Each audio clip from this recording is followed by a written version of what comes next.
Quando eu era universitário como vocês, fiz um curso de História Moderna. Um dia o professor acabou de explicar um assunto dizendo... E isso nos traz ao fim do século XIX. Então, ergui timidamente a mão e disse, senhor professor, havia muito respeito naquela época, hein? Eu disse, professor, o senhor passou 2 semanas nos ensinando a teoria da guerra do século XIX e jamais disse uma só palavra sobre as teorias de James Clerk Maxwell. A teoria da arte da guerra do século XIX é algo sem significado duradouro, enquanto que a obra de Maxwell efetivamente afeta o nosso dia a dia. O senhor não acha que isso constitui uma estranha distorção do que é importante na história? Pensando bem, talvez não houvesse tanto respeito assim naquela época. Devo admitir que ele ficou embaraçado com a minha pergunta. Ele nem sabia quem era Maxwell. Explicou rapidamente o que ele tinha feito.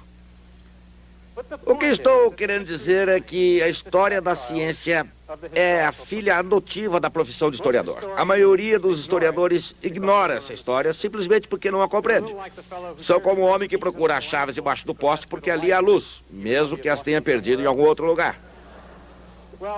Bom, não vamos dizer uma única palavra sobre a arte da guerra no século XIX. Em compensação, vamos contar tudo sobre as belas teorias de James Clerk Maxwell.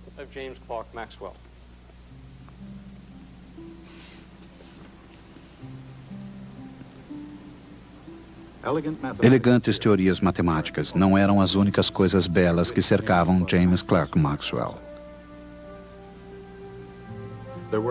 Havia seus preciosos livros, é claro.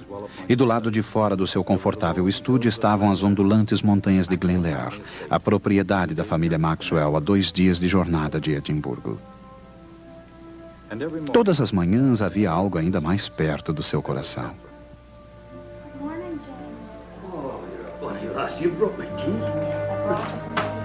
Maxwell conheceu Catherine em Aberdeen, no Marischal College, onde ele começara a lecionar em 1856. 2 anos mais tarde, James escreveu a tia Kay.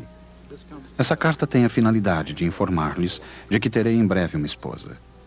Na ocasião, ele afirmou que uma noiva certamente não iria atrapalhar a matemática. Como outras previsões científicas de Maxwell, também esta seria correta.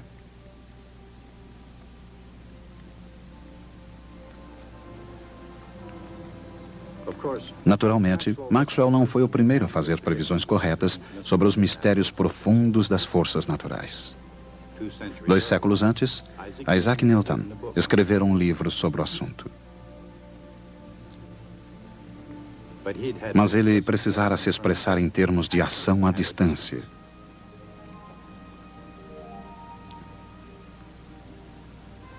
Essa ideia seria aplicada não apenas à gravidade, mas também à eletricidade e ao magnetismo.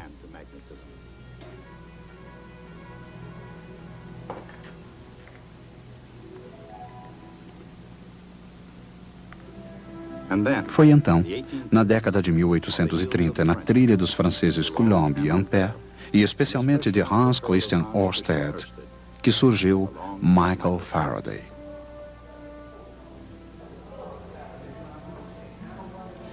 Ele se sentia cada vez mais atraído pela eletricidade e pelo magnetismo. E em agosto de 1831, seu itinerário parecia razoavelmente claro. Retomando os estudos no ponto deixado por Ørsted, Faraday confirmou que uma corrente elétrica era capaz de produzir um campo magnético. Indo mais adiante, Faraday demonstrou que um fluxo magnético variável pode produzir uma corrente elétrica.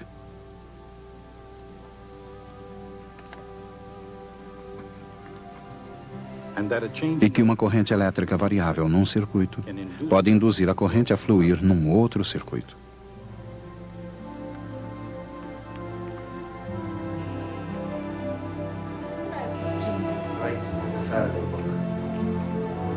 Desde então, principalmente graças a descobertas semelhantes pelo americano Joseph Harry, o princípio da indução na eletricidade e no magnetismo passou a ser levado em consideração pelo mundo científico.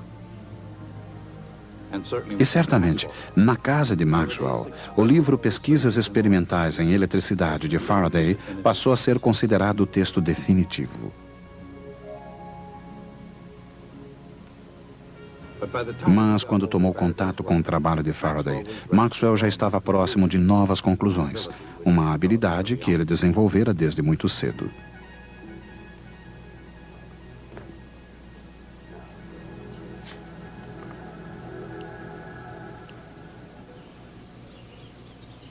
Quando era estudante em Cambridge, o seu professor de matemática observou: parece quase impossível a Maxwell pensar de maneira incorreta sobre questões de física. Pouco tempo depois, já formado, ele preparou um trabalho que levaria a comunidade científica a concordar com esse professor. O trabalho se intitulava Sobre as Linhas de Força de Faraday. Na preparação desse trabalho, James Clerk Maxwell faz sua lição de casa. Na primavera de 1846, Michael Faraday escrevera um trabalho chamado Considerações sobre as Vibrações dos Raios. Nessa publicação profética, ele indagava se a luz não seria um tipo de vibração nas linhas de força. As linhas de força, escreveu ele, devem ligar partículas e também massas. Em outras palavras, na imaginação de Faraday, as cargas elétricas estavam ligadas umas às outras por linhas de força no espaço vazio. No entanto, embora essa ideia fosse fácil de se conceber, ela induzia uma intrigante questão científica. Será que uma carga vibratória faz vibrar as linhas de força? Nesse ponto, Faraday talvez tenha imaginado cada linha se comportando como uma série de osciladores mecânicos interligados.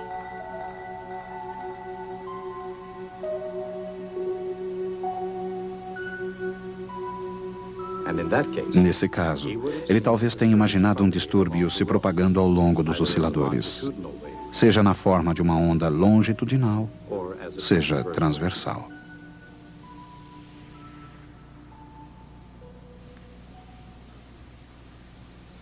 Mas não importa muito a forma por ele imaginada. O essencial reside no fato de terem sido observadas por Faraday.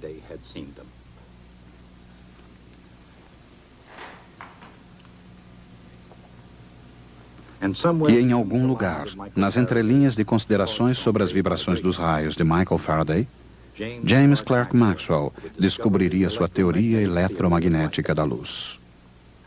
Mas antes que pudesse ler a caligrafia de Faraday na parede, refinando-a com sua elegante matemática, Maxwell precisou decifrar uma pista crucial. Nas entranhas da eletricidade e do magnetismo, ele descobriu uma velocidade muito significativa. Toda onda tem uma velocidade determinada que depende do que a propaga. Em águas profundas, por exemplo, a velocidade das ondas depende da aceleração da gravidade e do comprimento da onda.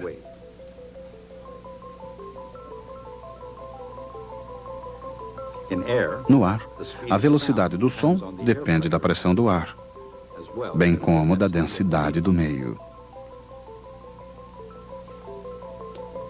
No caso de osciladores interligados, a velocidade é determinada pela constante da mola, a massa, e a distância entre os osciladores.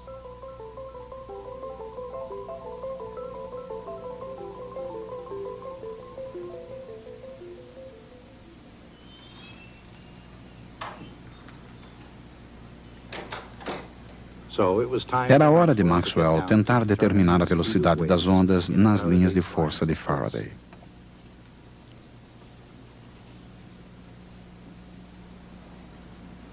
Sob o ponto de vista matemático de Maxwell, as linhas de Faraday eram uma expressão ligada ao inverso do quadrado de R, do qual dependiam as forças da gravidade, da eletricidade e do magnetismo. Ao mesmo tempo, cada uma depende de uma constante específica. Nas mãos científicas apropriadas, esses fatos se transformam nisso. Como as forças fundamentais da eletricidade e do magnetismo não são independentes, a constante elétrica KE e a constante magnética KM devem estar relacionadas. A questão é saber de que maneira isso acontece. A razão KE sobre KM tem unidade dimensional de metros ao quadrado por segundo ao quadrado. Em outras palavras, o quadrado de uma velocidade. Mas que velocidade? O quadrado da velocidade da luz é 9 vezes 10 elevado à 16ª potência metros quadrados por segundo ao quadrado.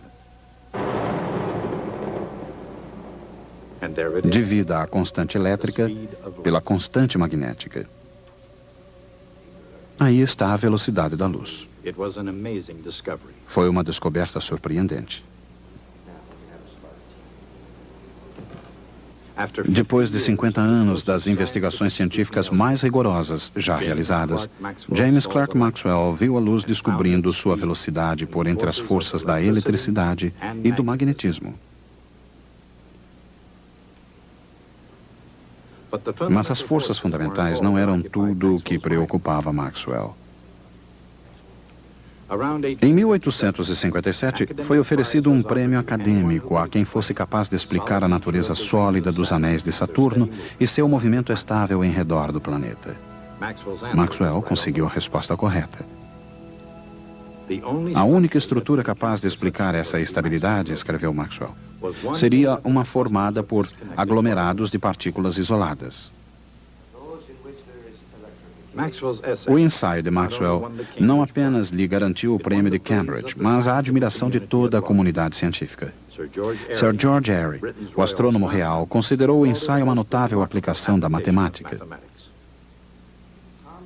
Talvez porque um sucesso mereça outro, Maxwell começou imediatamente a investigar outras partículas móveis, além daquelas de Saturno.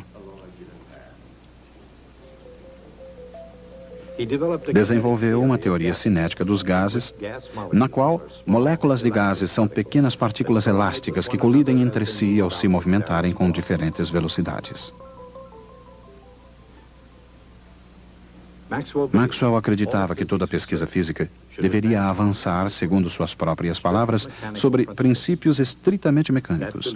Essa crença levou não apenas à teoria dos gases de Maxwell, mas também às suas grandes conquistas nos campos da eletricidade e do magnetismo.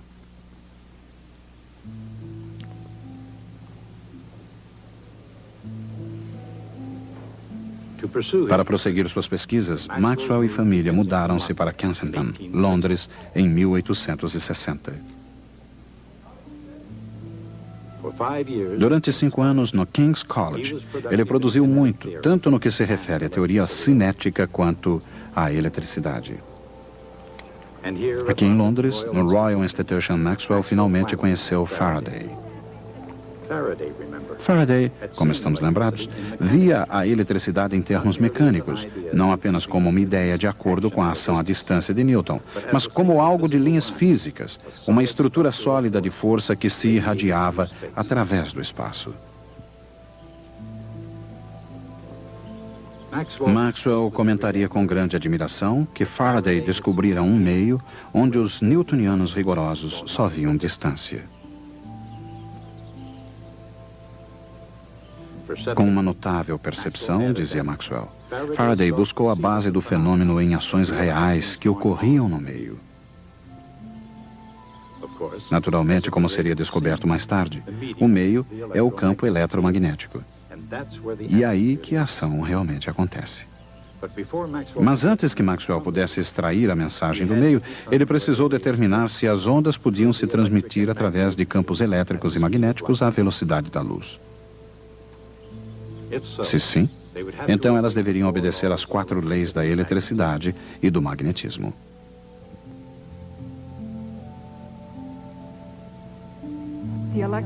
O fluxo elétrico através de qualquer superfície fechada é igual a 4π vezes KE vezes Q, ou Q sobre ε0.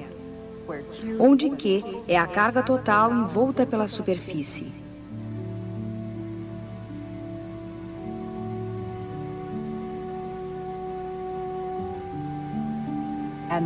O fluxo magnético através de qualquer superfície fechada é sempre igual a zero.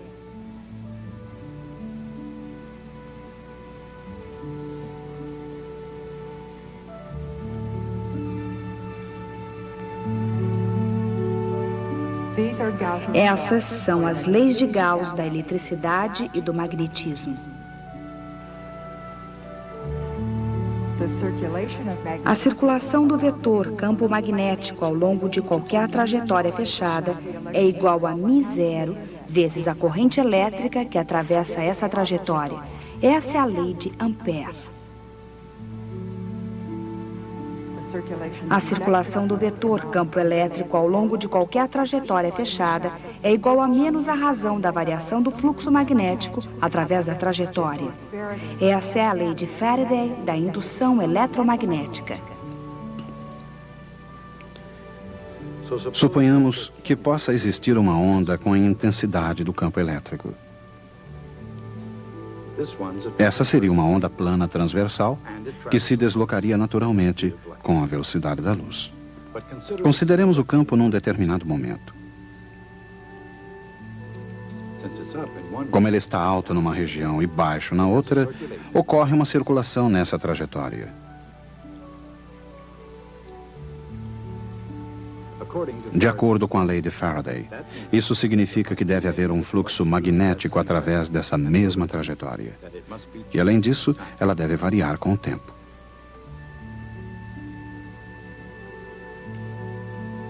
E isso só pode significar uma coisa.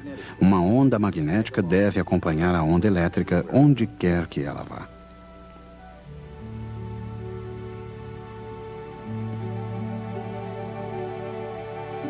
Mas, e este é o X do problema, isso significa que ocorre sempre uma circulação do campo magnético nessa trajetória.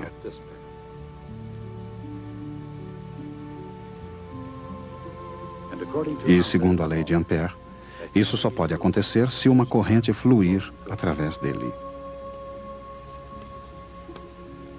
Mas no espaço vazio, não há matéria, nem correntes elétricas, e, portanto, não havia como escapar do fato que, de acordo com as leis da eletricidade e do magnetismo, pelo menos na época de Maxwell, não poderia haver ondas eletromagnéticas no espaço. Essa era a questão.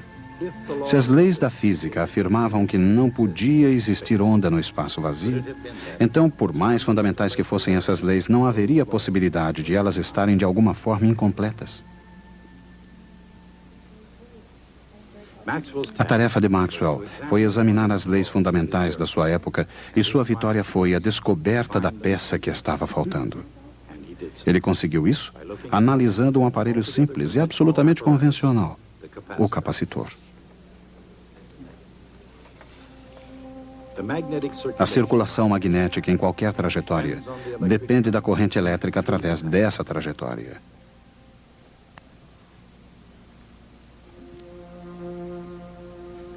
A única maneira de se ter certeza de que a corrente atravessa a trajetória é imaginar uma membrana envolvida por ela.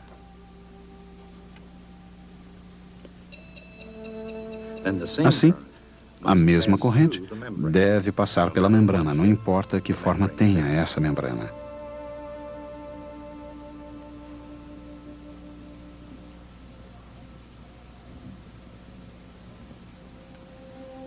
Mas isso já não acontece quando a corrente flui num capacitor. Nesse caso, embora a corrente continue fluindo, talvez ela esteja ausente da membrana. Assim, ao que equivaleria a circulação magnética? Tentando obter uma resposta para essa questão, Maxwell analisou uma página do livro de Faraday. A alteração do fluxo magnético produz a circulação elétrica. E então, como de costume, analisou o outro lado das coisas. Será que a variação do fluxo elétrico poderia criar a circulação magnética? A resposta prometia solucionar o problema do capacitor.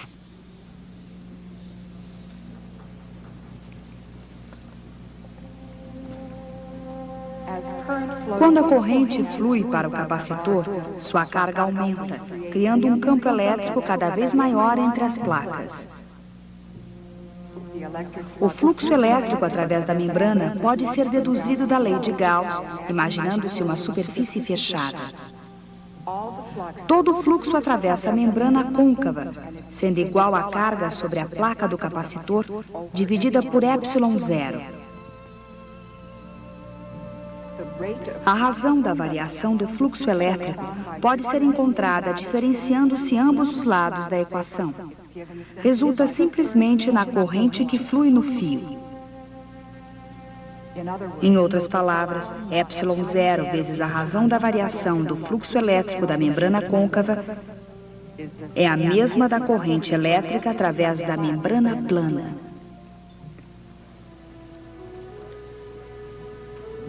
Essa foi a grande descoberta de Maxwell. A maneira precisa pela qual o fluxo elétrico variável pode produzir um campo magnético como se fosse uma espécie de corrente elétrica. O próprio Maxwell deu a esse termo matemático o nome de corrente de deslocamento. Em outras palavras, a circulação magnética numa trajetória fechada é provocada não só pela corrente elétrica que a atravessa, mas também pela razão de variação do fluxo elétrico através dela. Foi assim que James Clerk Maxwell concluiu as leis da eletricidade e do magnetismo.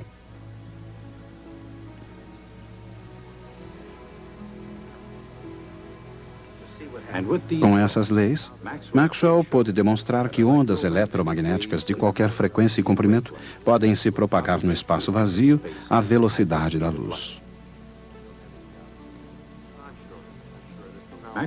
A descoberta de Maxwell, que na ocasião parecia algo exclusivamente teórico, conduziria às visões e sons do século XX, irradiando-se no espaço não apenas como luz visível, mas também na forma de ondas de rádio, micro-ondas e de todo o espectro eletromagnético.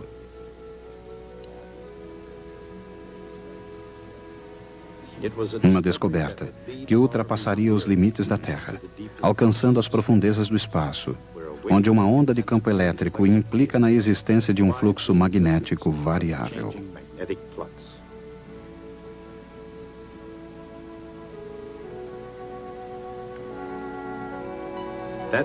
Isso significa uma onda no campo magnético. E isso é possível devido a um fluxo elétrico variável.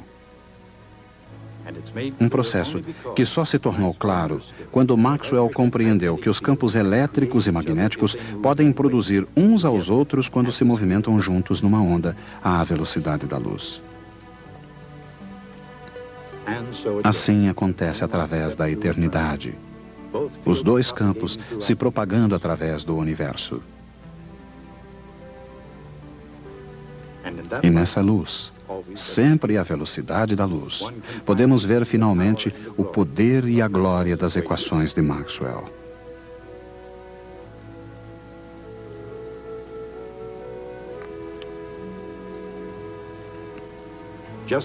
Assim como Newton nasceu no mesmo ano da morte de Galileu, Maxwell nasceu em 1831, no ano em que Faraday descobriu a indução eletromagnética, e morreu em 1879, no ano do nascimento de Albert Einstein. O que poderia ser mais apropriado? Entre Newton e Einstein, nenhum homem na história da ciência deixou uma marca mais profunda. Maxwell definiu e redefiniu as leis fundamentais da natureza e, nesse processo, construiu uma ponte para a física moderna.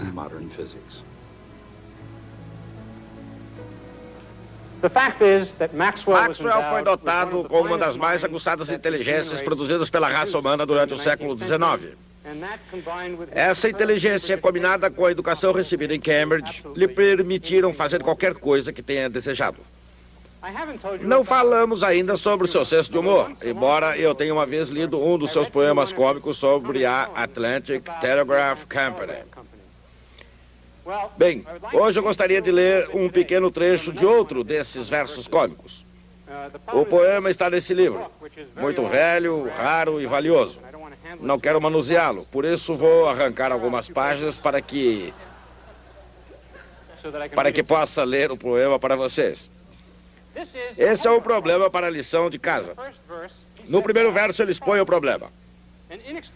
Uma corrente pesada e inextensível repousa sobre um plano horizontal. Uma força impulsiva é aplicada no ponto A. Pede-se o movimento inicial em K. Uma corrente está sobre uma mesa e alguém agita uma de suas extremidades. A questão é a seguinte: como a outra extremidade da corrente começa a se movimentar? Esse é um exemplo típico do tipo de problema difícil e absolutamente inútil ensinado tradicionalmente aos estudantes de Cambridge. Bem, depois de expor o problema, Maxwell mostra como resolvê-lo, com muitos detalhes. Gostaria que hoje à noite em casa vocês resolvessem os problemas dessa lição em casa em versos e me trouxessem o resultado na próxima aula. Eu vejo vocês lá.